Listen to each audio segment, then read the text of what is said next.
is that it is hard to talk about LGBT issues or any kind of sexuality issues because in this country, sex education is kind of messed up, right? Like there's some sort of thing we call sex education, that awkward little phase where the boys and girls are kind of put in separate rooms and told about the birds and bees, and not in not so nice ways, but I want to make a point here. So let's start with this. Children have always been curious about sex.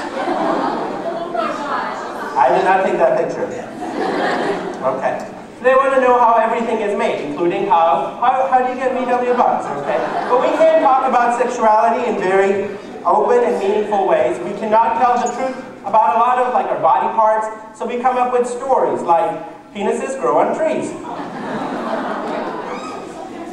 Okay. Now, one of the latest things that is happening with the current administration is that a lot of sex education has focused on abstinence only. And abstinence only is a complete and absolute failure. I'm not saying abstinence is a bad form of sex education, but it should not be the only form of sex education. So you can see in this picture, this guy's saying, it's my future, I want to be an engineer, sex can wait. So apparently if you have sex, you have no chance of becoming an engineer, which explains a lot of engineering students. Okay, I was in engineering, okay. Now, I want to make a point, all right. Sex education doesn't work. And you know what happens when sex education doesn't work and abstinence education doesn't work? I did not take that picture. I think it said something.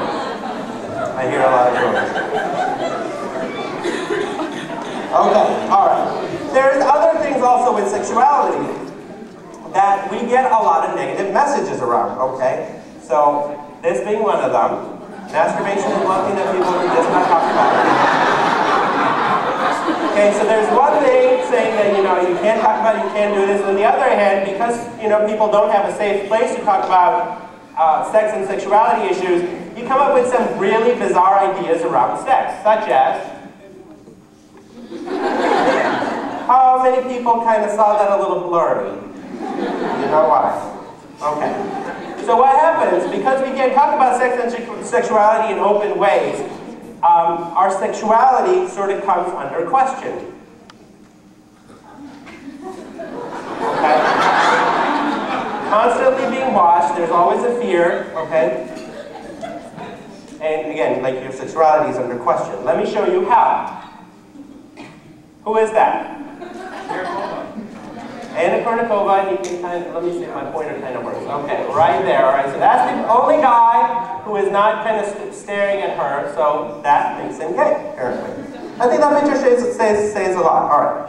But if we really